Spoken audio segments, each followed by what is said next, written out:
Hi there, and welcome to the latest episode of Pat's Procrastination, episode 42, brought to you by the Pat's Propaganda YouTube channel. We are exclusive to the Pat's Propaganda YouTube channel, folks, so please do not forget to be subscribing so that you do not miss an episode. So you wish. So here we are. It's week 9, or it was week 9. We're concluding week 9. A loss against the Titans.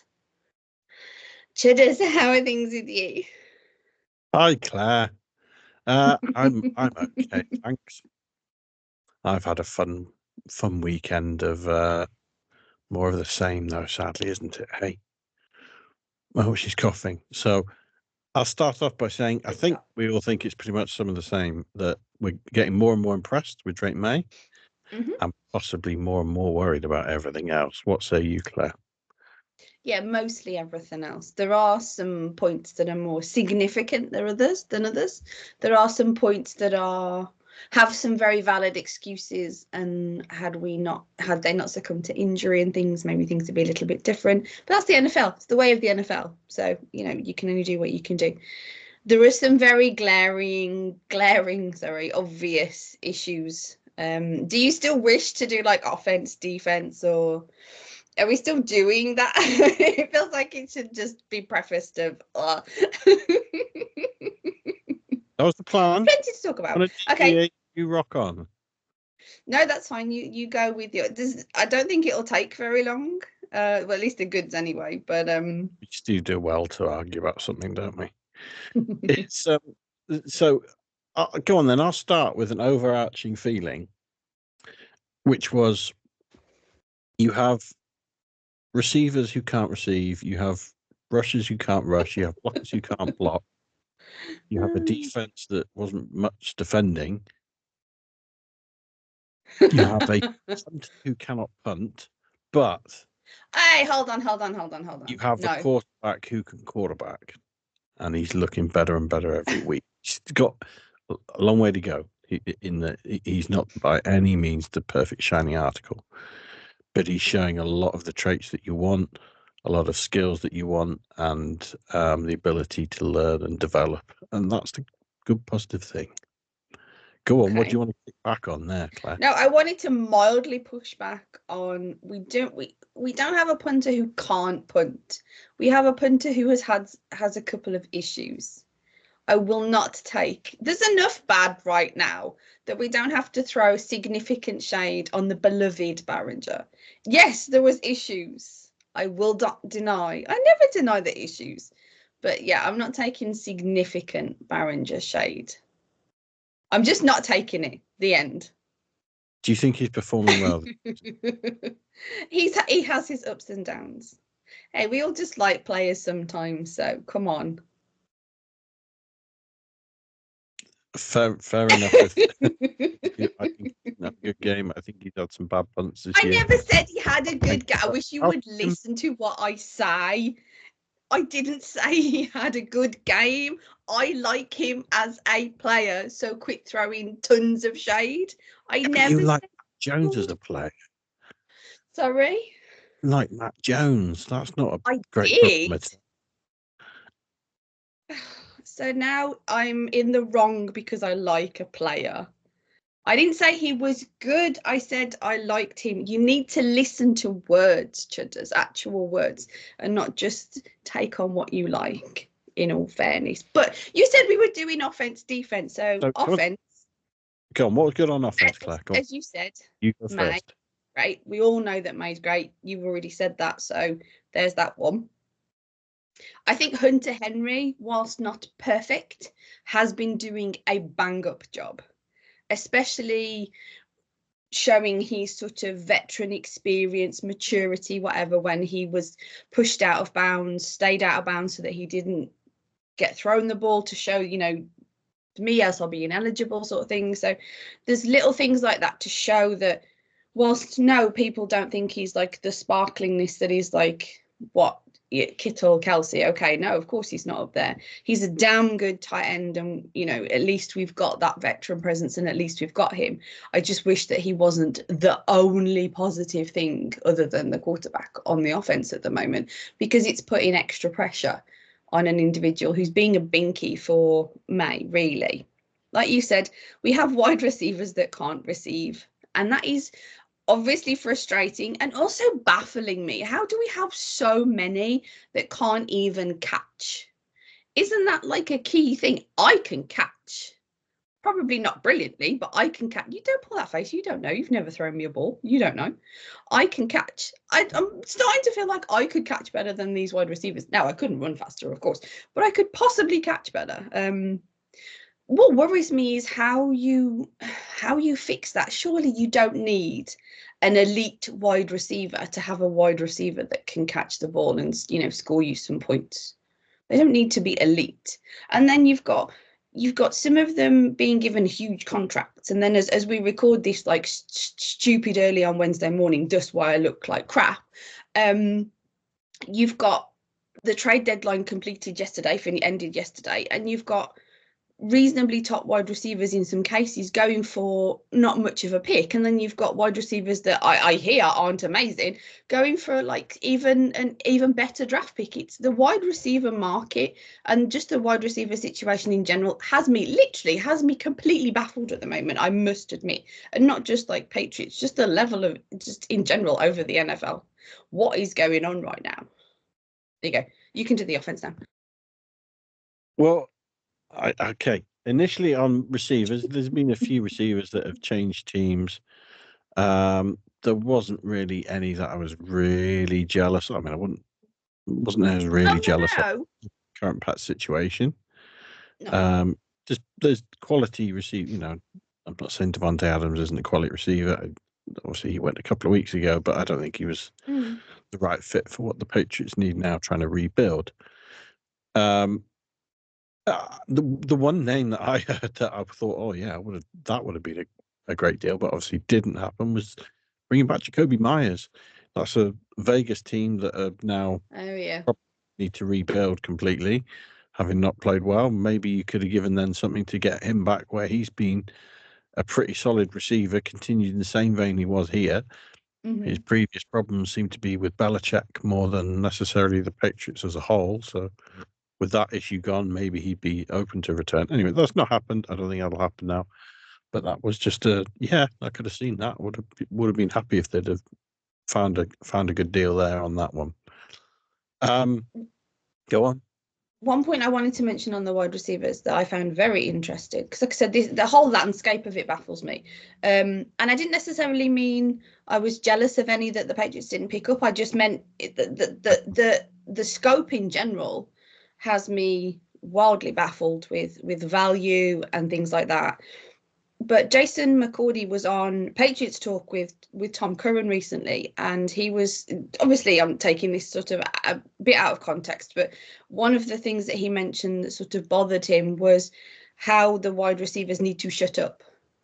How there's a lot of talk off the field, and the performance on the field isn't sort of backing up. Like I said, now that that's not verbatim, that's not word for word. He did say that they should shut up. Which is fair, and I think, and a lot of it was to do with how it isn't reflecting well on the coach. If you've got respect for your coach, you know, sort of why are you doing this, that kind of thing. And it's a great episode and quite short if you want to go over and check out TC as always. Anyway, but yeah, we're suddenly in a culture of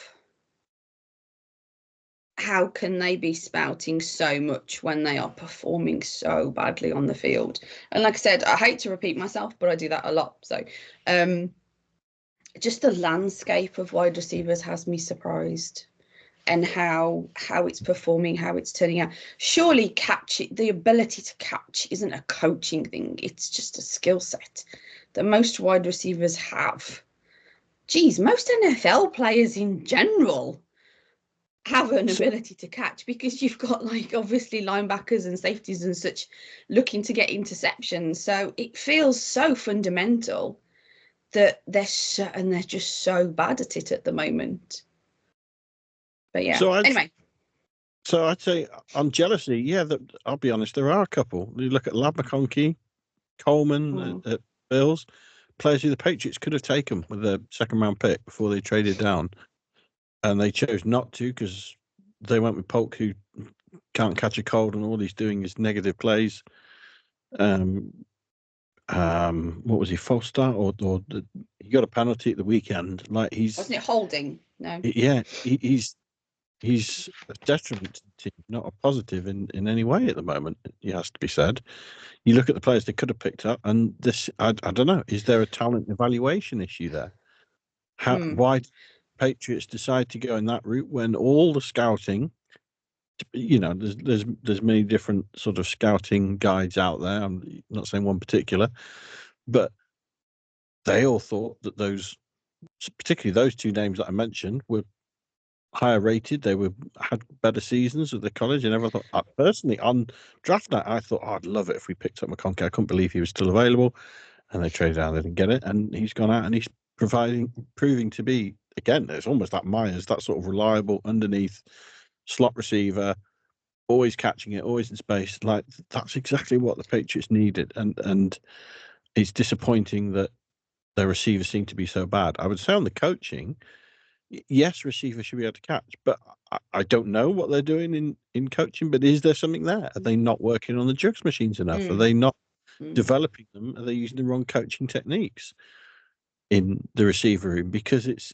every single receiver, it seems, can't make these catches. I'd also say, I said it last week, maybe in the last 2 weeks, again, Baker was active but didn't see any targets. And again, you're in a position where receivers aren't catching the ball. I'd get it if you had 2-3 reliable guys. Understand why he's not getting looking, and maybe in practice he's dropping even more than what we're seeing, and so they don't trust him. But I don't understand why they're not having a look at all the weapons at the moment, because no one's making much. It's disappointing in the receiver room. It's just as disappointing, I'd say, in the rushing room. We've got no run game. Got no run game other than Drake May scrambles. It's awful. It's bad, and it probably starts up front with the O line. That's again continues to be very bad. That's not been addressed this week. It's not been consistent either. They did too much in-game switching. They didn't set the one thing that seemed to work was that little bit of continuity that they got. Now, a lot of it could be to do with who they were matched up against and things like that. But it felt like the O-line was just starting to have a few clicks. And then this game started to show it fall to pieces again, like the jigsaw puzzle completely fell apart again. And that's another frustration of watching the team and thinking, well, you know the lineup that was successful. And I know that Mayo in his one of his press conferences, because obviously there's been several since the game, mentioned to do with a matchup. So he did say some specific names that I forgot to write down, so I do apologise, that was to do with the matchups, but it didn't seem to work. So it feels like you saw something work and you still changed it, sort of thing. And that is worry. And yeah, again, like you said, goes to coaching, and it's the concern of the coaching, in all fairness. But let's try not to be too negative. I think that Layden Robertson shouldn't have been starting a guard. He's now been even promoted from the practice squad, I think, to the 53. And he's not been performing. That seems a interesting one, but there we go. We shall see. The last bit of good, I think, backing up what you said, the fourth quarter drive to tie the game up, that was brilliant to watch. That was a great.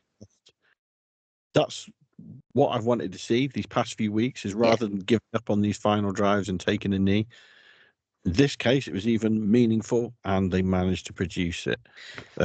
Managing to hold it for 12 seconds without any holding penalties is brilliant for the O-line. That's usually what you see happen, but they didn't. And that was brilliant from May and Stevenson to make that play. I thought that was very good. That's the other positive. Yeah, completely. And that's the thing, that it wasn't that the play on which Hunter took himself out. It was that, wasn't it? It was that play, I'm remembering correctly.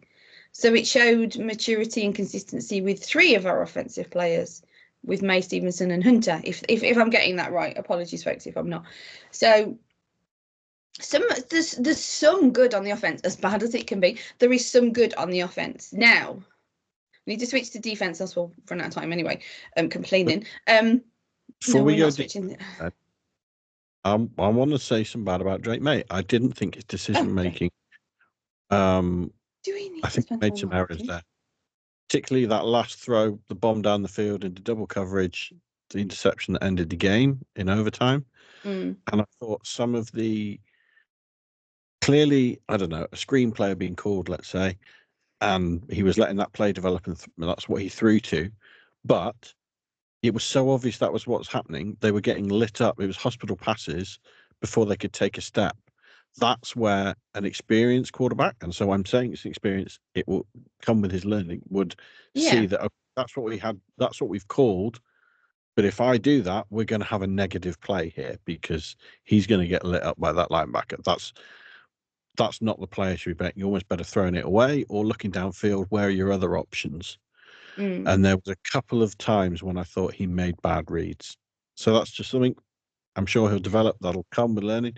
But it's just to say, as impressed as I was with him, and it wasn't perfect. There is some learning points there, some developmental points. Pushback. He's a rookie in his first year who hasn't had a full season. Obviously, he hasn't had full starts up until now. He's only had a few.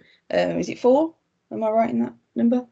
Something like Yeah, that. full And start. so he's got to learn. And also, his mistakes are highlighted by the fact that the majority of the offense isn't very good.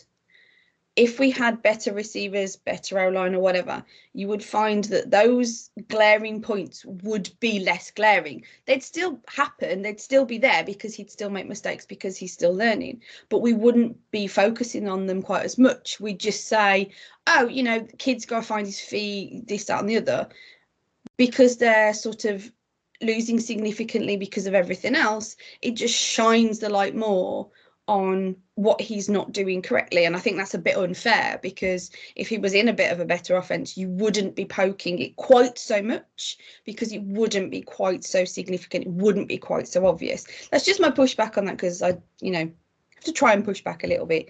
Can we go into the defense now? Back on one last question I was going to have on Drake May and his offensive play.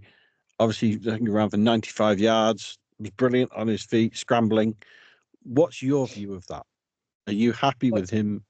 With Oh, why do you have to make a point of, because I didn't, you asked me a question a long time ago, which quarterback I liked, and I picked the quarterback that I liked, and I didn't pick the quarterback that you liked. And one of my reasons was that he scrambled too much.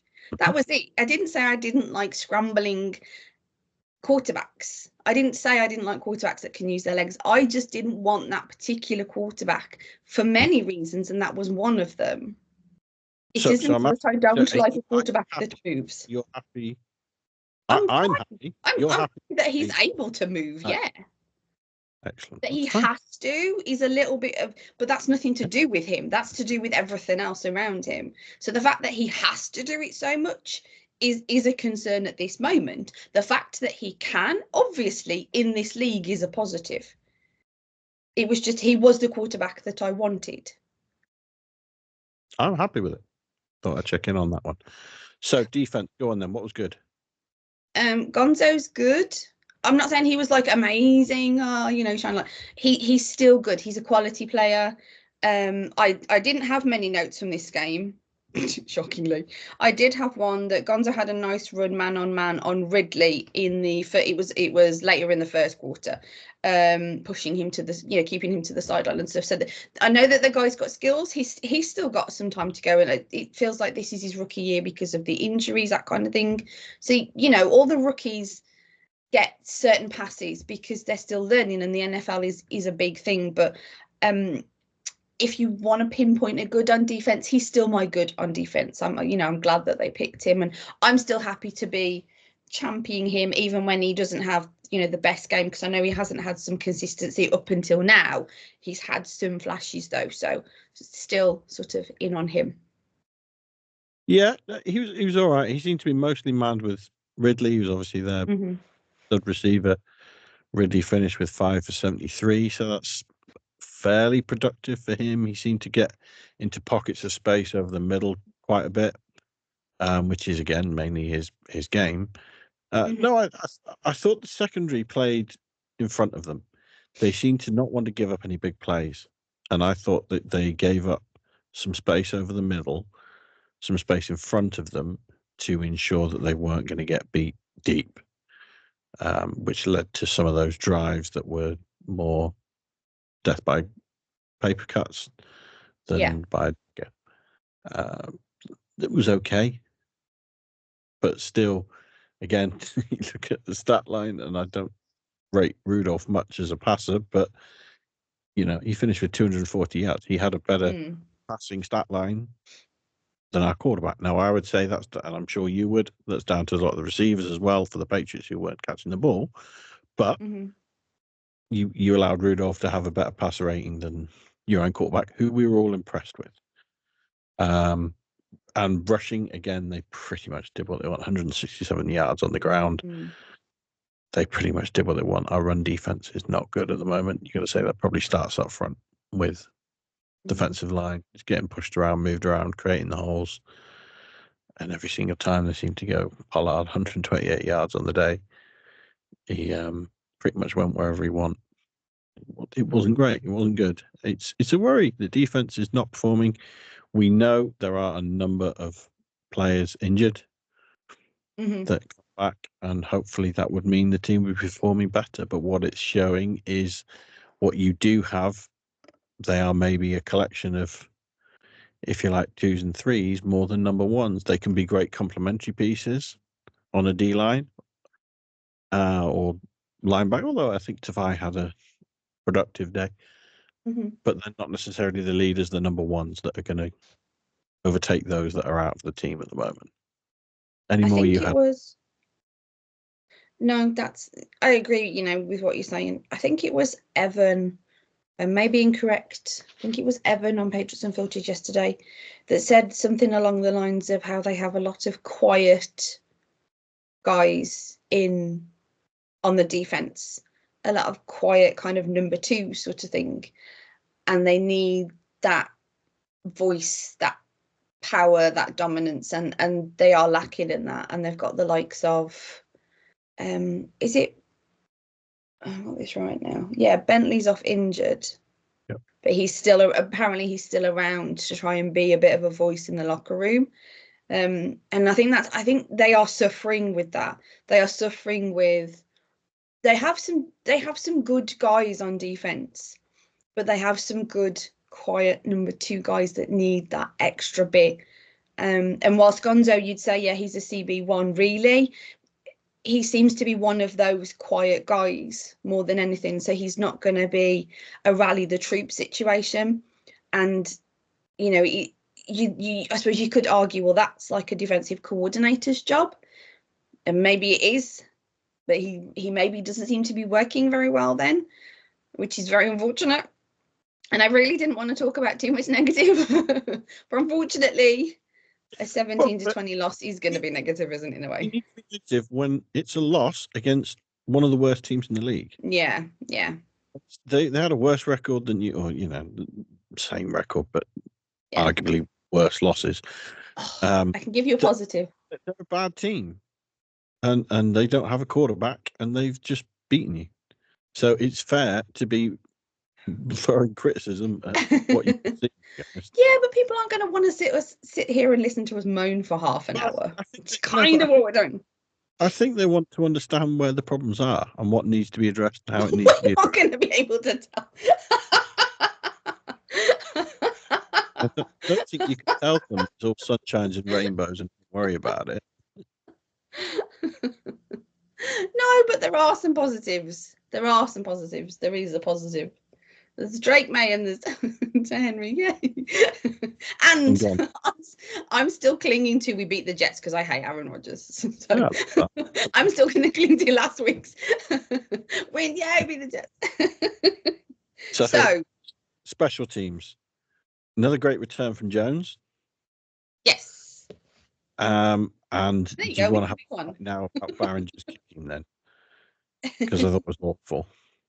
Yeah, I didn't say, I wish you'd listened to me. I didn't say he wasn't awful. I just said don't throw so much shade on him because I like him. It's 2 separate things. Two separate things. And I will say, he drives me absolutely potty with the amount that he licks his fingers. How good do they taste or something? It's ridiculous. Drives me up the wall. But there you go. Yeah, positive Marcus Jones. There you go. Should we move on? So, two And game notes. Player of the day. Let's go. No, two game notes I was going to ask you about.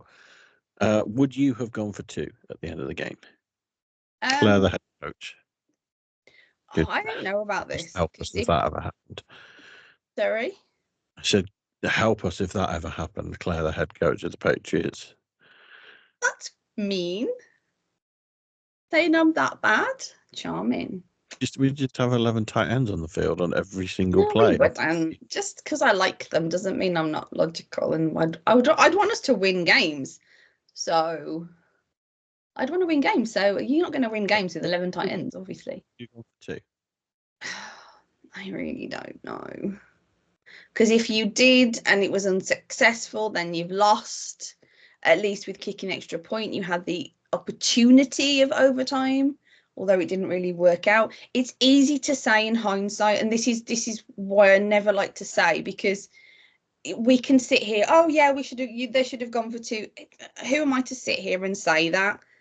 One, obviously not experienced enough, and two, it's easy with hindsight. It's easy to say, oh, we should have took that guy because he's really good. Well, yeah, but you didn't know at the time and things like that. So, well, right. One, I did say at the time. No. That's what I did.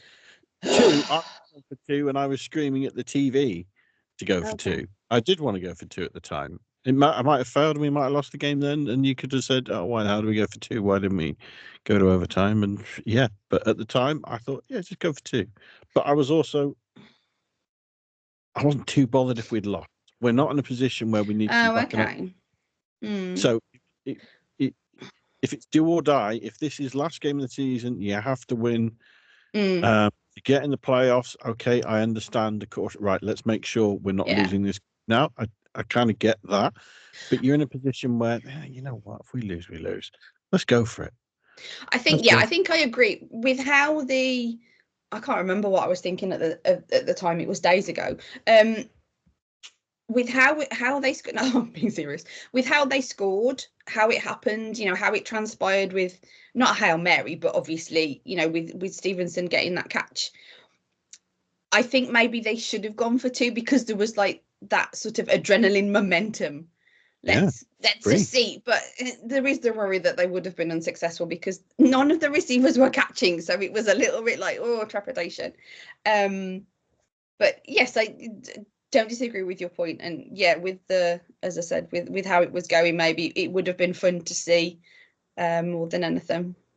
The other strange aspect I have on it is the Wembley game that we went to, when they went for two, and it did the complete opposite thing. It shot the momentum because they didn't get it, and now you got two scores. It's two-point decisions that I think they've gone the wrong way on. Then they should have kicked. So coaching. Yes. So bang. And that's my next point. If you're a captain going out for the toss, you lose the toss in overtime. The opposition have elected to receive the ball. Claire, would you like to kick into the wind, or would you like to have the wind on your back? Oh, this as well, really? Yeah, it's details of, in my mind, poor coaching. And whether you want to say that's Mayo on the sideline, clarity of thought, he made the poor decisions, or whether you want to say it's the eye in the sky, that they're the sort of people that should be looking at the barometer. They should be understanding, hang on, in his ear piece saying, look, if we lose, we need to be kicking this way. Somebody needs to have made that decision, because the decision that was made to, no, we'll just go that way, was the wrong decision. Because you're giving, as happened, you were giving yourself, you're having to throw into the wind, or if we'd got down to it, kicking into the wind for if you had to go for as one. And likewise, although it didn't play out this way, they were kicking the Titans from obviously close to the goal line. But if they'd wanted to go for a long field goal themselves, they would have had the wind behind them. You were helping the opposition, the decision that was made. And those little elements, that's poor coaching. Yeah. Yeah, I don't disagree. And Do you just have? Yeah, go on. Do you have an underrated player of the day, of the game? I do. And being the linebacker fan that I am, I'm going to give it to Yanni Tavai. He had an interception, 11 tackles, pass breakup, and a tackle for loss. He had a productive day for him. As you said, touched on, he's not a Bentley. He's not. It's a good linebacker. He's a good linebacker. He's not an elite linebacker. He's a good linebacker, and I think when he has Bentley alongside him, it can make him even more effective because he's very good number two, if you like. I think he's doing well. Oh, he has now. He's not shining. I don't think there's going to be many trade candidates for him if you put him up, for example, but he's doing a good job. And I will shout out that he had a funny video with, I think it was Bentley and might have been Mapu. I can't remember where they went to a haunted house and or a scare maze, I think it was rather. And that was a video that Pat's out last week. That was quite funny. Are we done? Bez, sorry. Are you going to try and give Ben Brown your underrated player of the day? Because I had notes that he was awful. No, not today. Not today. Not today. So tight ends, you were happy, obviously, with Henry, 7 for 8, 56. Yeah. All in all, your tight ends were 9 out of 10 catches for 65. You must be happy with that, with Bell and Hooper both taking one in. Yeah. Are you hoping to see more of Bell? Because he's not. Yeah, I'd like to see. No, I know he hasn't been utilized. I'd like to see if he's, because when they drafted him, I had, there was a lot of people that were saying, oh, you're going to like him, Claire. He's a bit of a gadget guy and things like this. And they haven't really utilized him. Now, it could just be because they're trying to get themselves right before they throw in something like a gadget player or something. I'm not sure, obviously. I'm just speculating. I'd like to see more of him. We haven't really seen him. Don't really know what he's capable of at this point. Be interested to see. But you know me, total hunter girl. So very happy at his performance. And I do. I just love it when there's an 80. When they throw 85, it just gets me hyped anyway. So I can always, if they still maintain some utilization of the tight ends, I will be at least a little bit happy every game, regardless of ultimately what happens. But we do need to move it on. So we're going to run out of time again. The last thing I was going to say was agreeing with you on Bell. I'm surprised. Again, he's not someone they've maybe looked to use more. When they picked him up, it was thought he's more of a receiving tight end, like you said, Gadget there. Some thought maybe he's not even a tight end. Maybe he's just one of these bigger wide receivers. Yeah. And have to see how it plays out. Again, you're in a position where your current crop of receivers are not receiving. Maybe giving him a shot. Maybe giving him some outside play. See how he gets on. Can he beat his man in the air or whatever? It just seems when you're struggling so much, why are you not looking at these options more? Yeah, and I agree. You'd want to develop Polk, and you'd want to see him now picking up 5-6 catches next game. But when it's not working, try something different. You still need to evaluate the talent. At the moment, you're not evaluating for next year. Well, hang on, I don't really know what we got at Bell. Have a look at it. Yeah, I agree. Definitely, I agree. So, go on then. Moving on. Next week, the Pats are away to the Bears, who are just coming off a loss to the Cardinals. What do you reckon, Claire? 21-20 Pats. 21-20. So is that a field goal to win it at the end or something? A touchdown to win it at the end by 1 point? It's a touchdown and they don't get an extra point, so we win it on the extra point. Wow. So they miss a kick, do they? Yeah. Oh, how exciting. Double doink against the Bears.